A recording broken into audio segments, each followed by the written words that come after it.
Saint Anthony's interior உங்கள் ஊரில் கிறிஸ்தவ தேவாலயங்களை அழகிய கலைநயத்தோடு கட்டிடக்கலையில் கை தேர்ந்தவர்களால் அற்புதமாய் அழகாய் தரமாய் நாங்கள் உருவாக்கி தருகின்றோம். தியோபிலஸ் 94429100. வணக்கம் சகோதர சகோதரிகளே. இன்னைக்கு நான் எங்க போய்கிட்டு இருக்கேன் அப்படின்னு பாத்தீங்கன்னா, கன்னியாகுமரி மாவட்டம் ஆரல்வாய் மொழியில் இருக்கக்கூடிய புனித தேவசகாயம் பிள்ளை ஆலயத்திற்கு தான் போய்கிட்டு இருக்கேன். இங்கே பார்த்தீங்கன்னா, அவரை பற்றிய வரலாற்று சம்பவங்கள் நிகழ்ந்த விஷயங்கள் நிறைய இருக்குது. அந்த இடங்களெல்லாம் நம்ம பார்க்க போகிறோம். அவரை சுட்டு கொல்லப்பட்ட இடம், அவர் மண்டியிட்டு ஆண்டவரை நோக்கி ஜெபித்த இடம், அவர் கண்ணீர் விட்டு அழுத இடம், அப்படி சொல்லி நிறையா நம்ம வரலாற்றில் படித்த பல விஷயங்கள் இங்கே நேரடியாக நாம் பார்க்க போகின்றோம். நண்பர்களே, இறை பக்தியோடு இணைவோம் வாருங்கள். இங்கே பாருங்கள், இந்த மெயின் ரோட்டில் இருந்து நம்ம உள்ள நேராக வந்தோம்னா ஆரல்வாய் மொழியில் தான் இருக்குது புனித தேவசகாயம் பிள்ளை ஆலயம். நீங்கள் திருநெல்வேலியிலேருந்து நீங்கள் வரீங்க, மதுரை அந்த ரூட்லேருந்து வரீங்கன்னா, திருநெல்வேலியிலேருந்து நாகர்கோவில் செல்லக்கூடிய பாதையில் காவல் கிணறு வழியாகவும் நீங்கள் ஊருக்குள்ளே வரலாம் இந்த ஆரல்வாய் மொழிக்கு. இல்லை நீங்கள் கொஞ்சம் நீங்கள் இதை தாண்டி போனீங்கன்னா 4-வே ரோடு இருக்குது. ஸோ அதை பிடிச்சிங்கன்னா நீங்கள் டிராஃபிக் இல்லாமல் ரொம்ப ஈஸியாக இந்த ஆலயத்திற்கு நீங்கள் வரலாம். சரிங்களா? வாங்க.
ஆலயத்துக்கு வந்தாச்சு பாருங்கள்.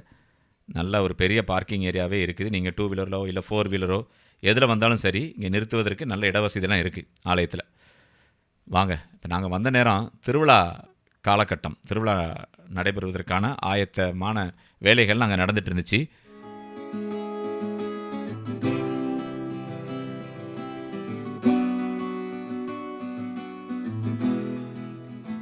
பாருங்கள், ஃபுல்லாக மின் விளக்குகளால் அலங்கரிக்கிறதுக்காக வேலை பார்த்துட்டு இருந்தாங்க. இங்கே பாருங்கள், இந்த மலையின் மேல் தான் புனித தேவசகாயம் பிள்ளையினுடைய நினைவு இடங்கள்னால் நிறைய இருக்குது. வாங்க. ஒருத்தர் நிற்கார் பார்த்தீங்கன்னா, இவர் எனக்கு தெரிஞ்சு இந்த மலை மேலே ஏறி ஏறி ஏறி ஏறி ஒரு 3 சுற்று சுட்டிகிட்டு இருந்தார். 3 தடவை அந்த மலையில் ஏறி இறங்குறது சாதாரண விஷயம் கிடையாது. ஆனால் அதன் பிறகும் அவர் தொடர்ந்து போயிட்டு வந்துட்டு தான் இருந்தார். எத்தனை சுற்றுக்களோ தெரியல. எல்லாம் பக்தியோட, ஒரு நம்பிக்கையோடு, இறை நம்பிக்கையோடு வலம் வருகிறார்கள். அதை பார்த்துட்டே தான் நான் உள்ளே வந்தேன்.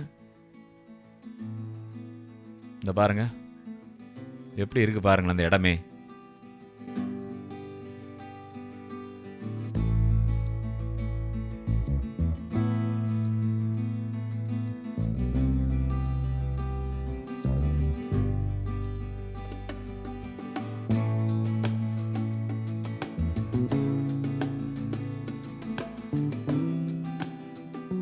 அங்கே பாருங்கள், இந்த பாறை கற்களால் படிகள் எல்லாம் அந்த இயற்கை மாறாமல் இருக்கணும் அப்படிங்கிறக்காக அந்த அட்மாஸ்பியரே, அந்த பேக்ரவுண்டில் பார்த்திங்கன்னா நிறையா பெரிய பெரிய மலைகளாக இருக்குது. ஸோ அதற்கான ஆலயங்களும் பார்த்திங்கன்னா கற்களால் கட்டப்பட்ட ஆலயங்களாக கட்டியிருக்கிறாங்க. எல்லாம் ஒரே மாதிரி இருக்கணும், அந்த ஃபீல் இருக்கணும் அப்படிங்கிறக்காக நினைக்கிறேன். இங்கே பாருங்கள்.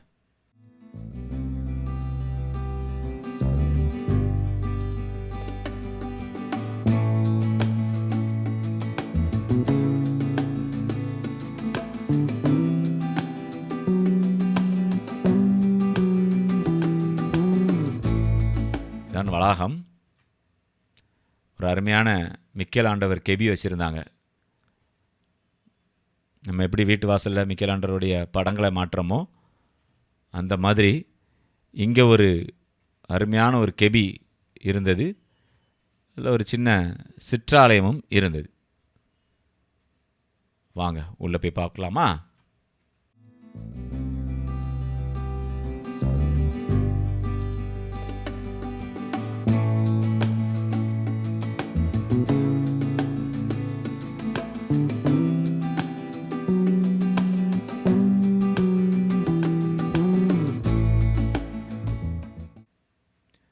பாருங்கள், மேலே அழகான ஒரு சுரூபம் வச்சுருக்கிறாங்க புனிதருக்கு.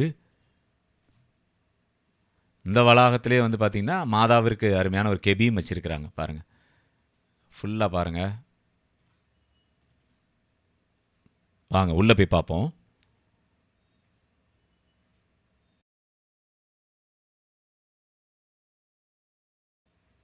இங்கே பாருங்கள், அங்கே ஆண்டவர் மரித்து அடக்கம் செய்யப்பட்ட காட்சியை விளக்கக்கூடிய விதமாக சுரூபம் வச்சுருக்கிறாங்க. இங்கே பாருங்கள், இங்கேயும் புனிதர்கள்லாம் நிறையா இருக்கிறாங்க. மாதா எல்லாருமே இருக்கிறாங்க பாருங்கள்.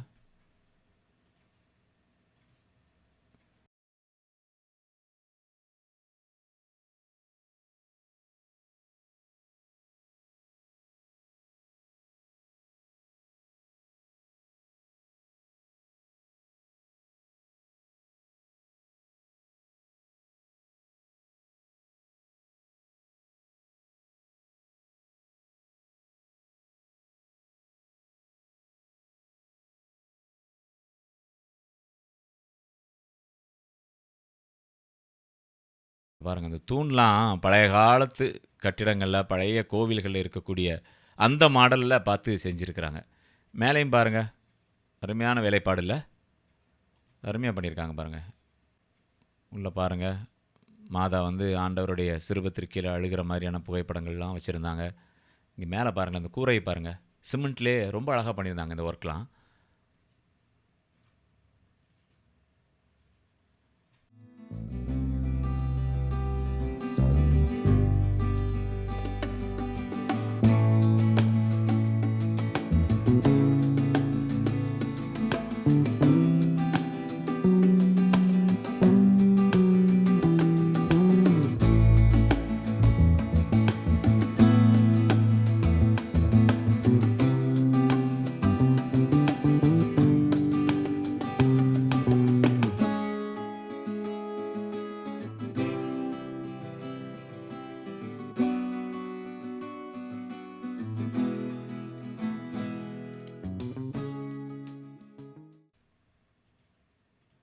மாதாவுக்காக ஒரு அழகான ஒரு கெபி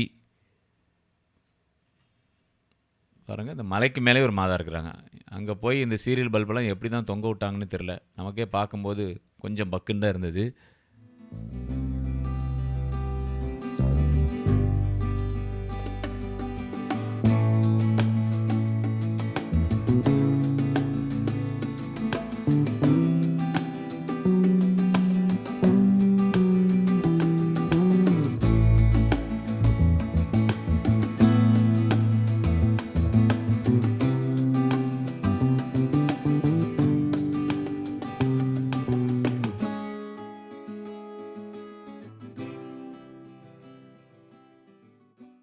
நல்லா நிறைய ஆலமரம் இருக்குது இந்த ஏரியாவில். புனிதரின் உடல் கீழே விழுந்த இடம் இந்த இடம்தான். புனிதர் தேவசகாயம் பிள்ளை அவருடைய உடல் கீழே வீழ்ந்த இடம் பாருங்கள். சுட்டு கொல்லப்பட்டார் இல்லையா, சுடப்பட்டு இருந்தார் அப்படிங்கிறாங்க. இங்கே பாருங்கள், இந்த இடத்துல தான் விழுந்திருக்கிறார் சுடப்பட்டு. இங்கே பாருங்கள், அந்த காட்சியை நமக்கு நினைவூட்டக்கூடிய விதமாக அங்கே ஒரு சிறுபம் வச்சுருந்தாங்க. ஒரு சமணஸ் மேலே நின்று அப்படியே பார்த்துட்ருக்குறாங்க. அவர் கீழே மரித்து போயிருக்கின்றார். அதில் பாருங்கள், அதுக்கு பின்னால் ஒரு மரத்தில் ஆன ஒரு சிலுவை. அப்படி தத்துரூபமாக அந்த காட்சியை கொண்டு வந்திருக்காங்க பாருங்களேன். பாருங்கள், சங்கிலியால் பிணையப்பட்டு உடலில் காயங்களோடு புனிதர் மரணித்தவாறு இருக்கக்கூடிய அந்த காட்சியும் அங்கே நம்மால் காண முடிந்தது நண்பர்களே.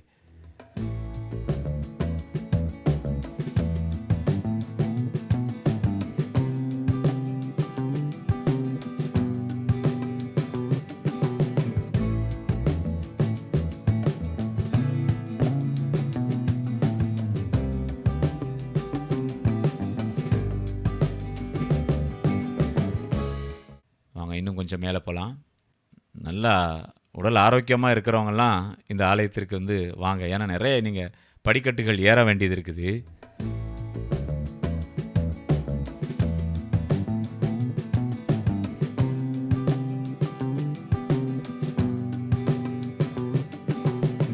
இந்த கண்ணீர் பாறைக்கான விளக்கம் கிபி 1752 ஜனவரி 14 மறைசாட்சி புனித தேவசகாயம் சுடப்பட்டு இறந்தபோது அவருக்காய் அழுத பாறை இன்றும் அழுது கொண்டிருக்கின்றது. பார்த்தீங்களா? அதை நீங்கள் பார்க்கலாம், இங்கே வந்தீங்கன்னா பார்க்கலாம். 3 மொழிகளில் அதை குறிப்பிட்டிருக்கிறாங்க. தமிழில், ஆங்கிலத்தில். நிறைய மலையாள மக்கள் இங்கே வர்றாங்க, கேரளாவிலேருந்து நிறைய பேர் வர்றாங்க. அவர்களுக்கும் புரியும் வண்ணமாக மலையாளத்திலும் எழுதப்பட்டிருந்தது. வாங்க மேலே ஏறலாம். கொஞ்சம் நல்ல கவனமாக ஏறணும். இந்த முட்டு வலி, காலில் நடக்கிறதுக்கு பிரச்சனை உள்ளவங்கெல்லாம், அதே மாதிரி வயதானவர்கள் இந்த மலையில் ஏறாமல் கீழே இருந்தே நீங்கள் புனிதரை தரிசிச்சுட்டு போகலாம். நல்ல உடல் சுகம் இருந்தது அப்படிங்கிற பட்சத்தில் நீங்கள் தாராளமாக மேலே ஏறலாம். அவ்வளோதான், சரிங்களா? இந்த இடத்துல தான் அவரை துப்பாக்கியால் சுட்டு கொன்றனர். பாருங்கள், அவர் சுடப்பட்டு கொல்லப்பட்ட இடம் இதுதான் சகோதரர்களே. பாருங்கள், அந்த இடத்தையும் நாம் பார்க்கலாம்.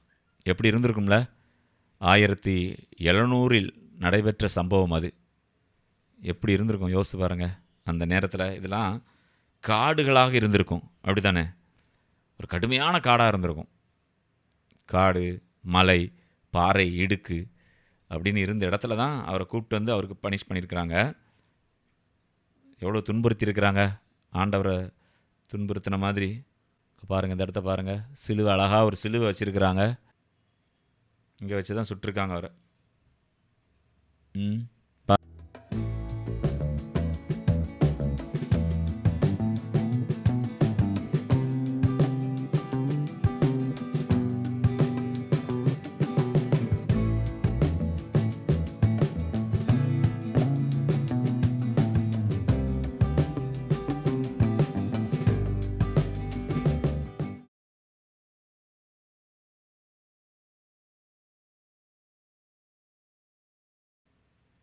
இந்த மரம் எவ்வளோ பெருசாக வளர்ந்துருக்கு பாருங்கள். அங்கே வரைக்கும் நிற்குது, மேலே வரைக்கும் இருக்குது.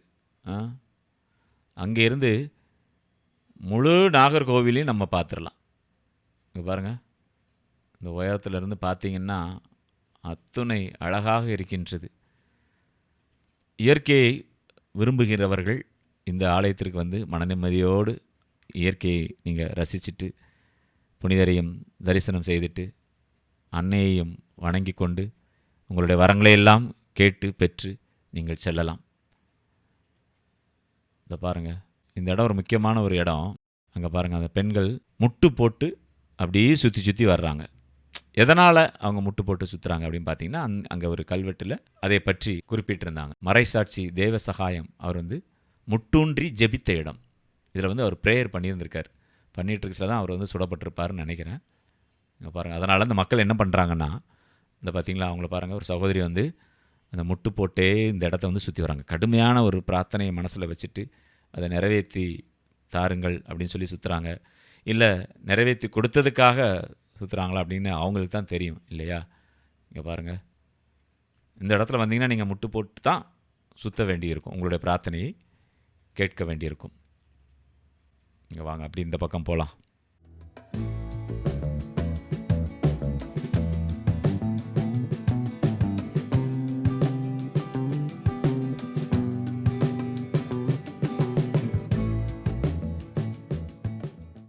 அங்கே வந்து பார்த்திங்கன்னா, அந்த கல்வெட்டில் அவரை பற்றிய வரலாற்று குறிப்புகளை வந்து செதுக்கி வச்சுருந்தாங்க.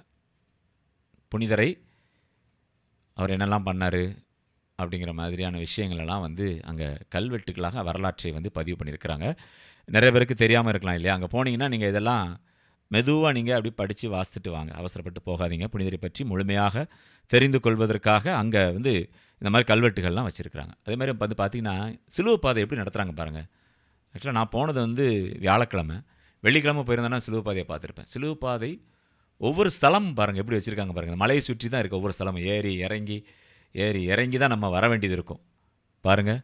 பெரிய பெரிய சிறுவங்கள். ஆண்டவர் நிக்கிற மாரியே இருக்கு. அவ்வளோ உயரத்துக்கு அந்த சிறுபங்கள்லாம் வடிவமைக்கப்பட்டிருக்குது. ஒவ்வொரு ஸ்தலமும் அங்கே பாருங்க. எப்படி இருக்கு பார்த்தீங்களா? குடுத்துருக்காங்க. மக்கள் இது வழியா தான் போவாங்கன்னு நெனைக்கிறேன். ஒருவேளை நான் வெள்ளிக்கிழமை போயிருந்தேன்னா முழுமையாக பார்த்துருந்துருக்கலாம். பாருங்க நல்லா ஒரிஜினலாவே இருக்கு பார்ப்பதற்கு. முழுமையாக ஒரு ஆட்கள் நிக்கிற மாதிரியே அந்த சிறுபங்கள் வந்து வடிவமைத்திருக்கின்றார்கள் நண்பர்களே. இங்க பாருங்க. இது எல்லாமே ஒவ்வொரு ஸ்தலமா இருக்கு பாருங்க. பாருங்க ஆண்டவரை சிலுவையில் அறைவது போன்று. எல்லாம் அந்த மலையை தான் அப்படியே நீங்க சுத்தி வரணும். அப்படியே ஒவ்வொரு விஷயமா பக்தியோடு பார்த்துக்கிட்டே வரலாம். இங்க பாருங்க.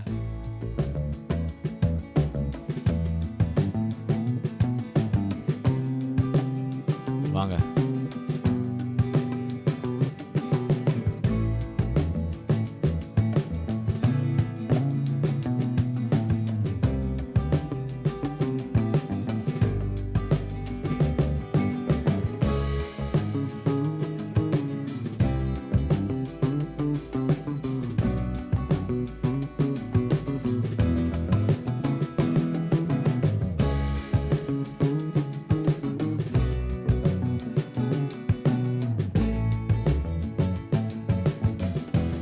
நீங்க வரச்சல இதில வந்து ரொம்ப கவனமா நீங்க வந்து படிக்கட்டுகள்ல ஏறுங்க. இங்க பாருங்க அந்த சீரியல் போடுறவங்க எனக்கு பார்த்து அப்படியே ஈரக்குலைய நடுங்கி போச்சு நண்பர்களே. எந்த ஒரு பாதுகாப்பு உபகரணம் எதுவும் இல்லாம சர்வசாதாரணமா ஏறி அந்த சீரியல் லைட்ட மாட்டுறதுக்காக அவர் ஏறிட்டுருக்காரு. அவர் ஏறி அவர் பழகி இருந்திருப்பாரு. பல வருடங்களாக அந்த சீரியல் போடுகிற நபராக இருந்திருக்கலாம். நீங்க யாரும் இப்படி போனீங்கன்னா முயற்சி பண்ணாதீங்க. அந்த இடத்துல போய் நம்ம நின்னு பார்ப்போம். மொத்த ஏரியாவும் தெரிதான் பார்ப்போம் அப்படிலாம் நீங்க ரிஸ்க் எடுக்காதீங்க. படிக்கட்டுகள் இருக்கு.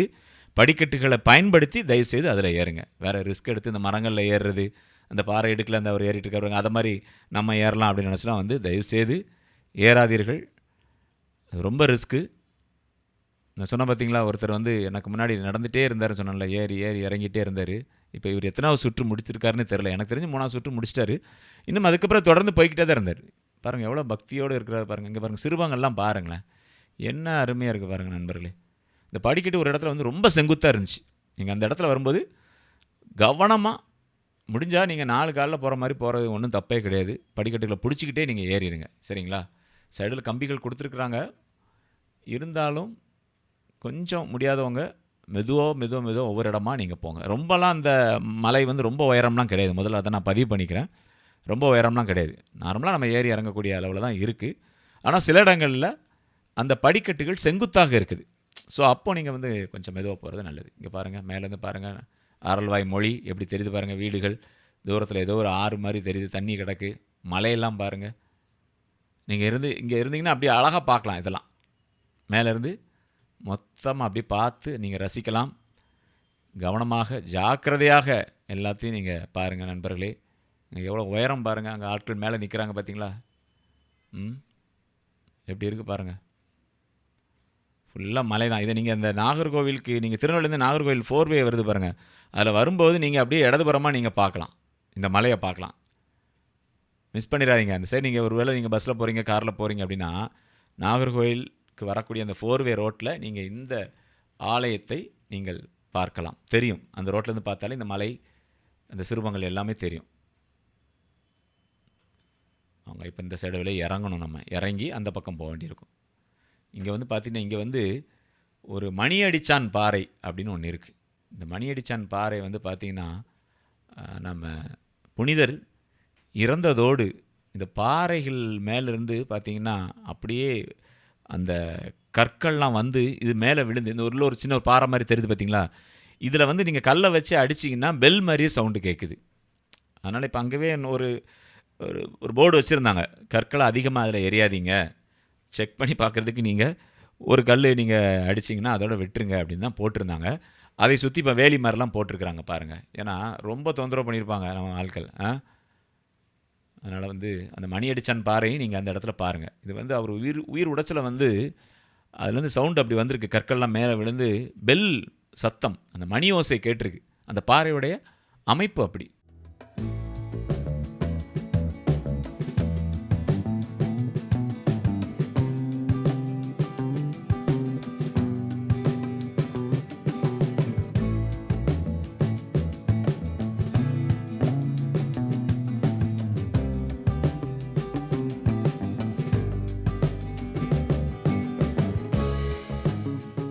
பாருங்கள், இங்கே பாருங்கள், மேலே ஒரு அழகான ஒரு சின்ன கெபி ஒன்று வச்சுருந்தாங்க பாருங்கள் நண்பர்களே.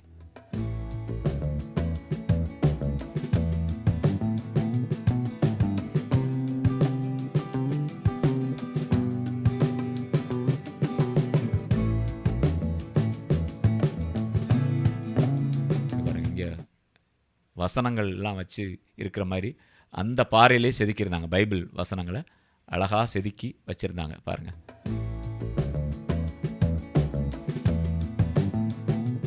வாங்க அப்படி மெதுவாக கீழே இறங்குவோம். நீங்கள் ஒருவேளை ஏதாவது வீடியோ எடுக்கிறீங்க அப்படின்னா கொஞ்சம் கவனமாக, ரொம்ப கவனமாக நீங்கள் வந்து வீடியோ எடுங்க. மெதுவாக இறங்குங்க, சரிங்களா?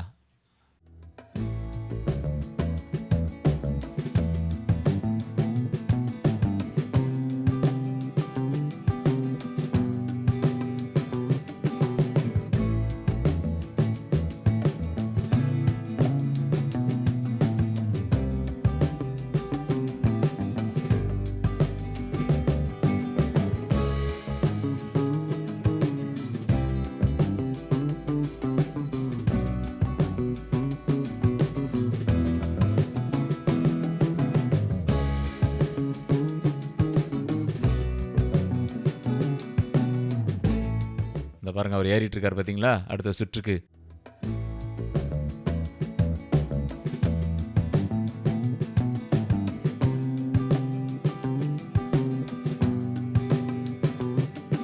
பாருங்க, ஒரு வழியாக கீழே வந்தாச்சு.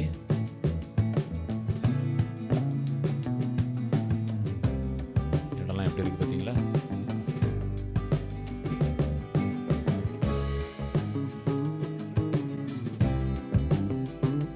1752 ஆண்டு ஜனவரி 14 நாள் இதில் வந்து பார்த்தீங்கன்னா தேவசகாயம் பிள்ளை கிறிஸ்துவுக்காக சுட்டு கொல்லப்பட்டு மறைசாட்சியாக உயிர் நீத்தார்.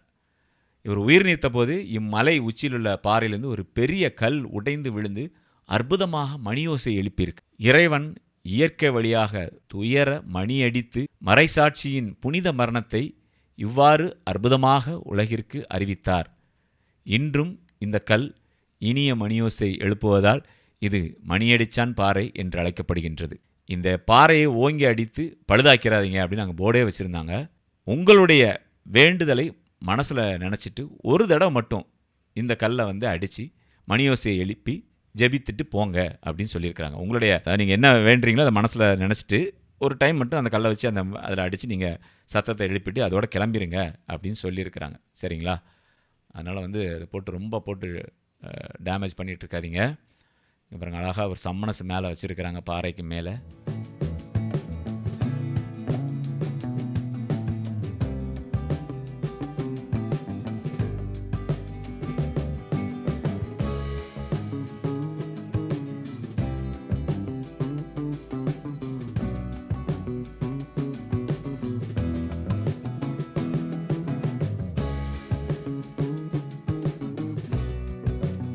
பாருங்கள், அங்கே கீழெல்லாம் கேன்டீன்லாம் வச்சுருந்தாங்க.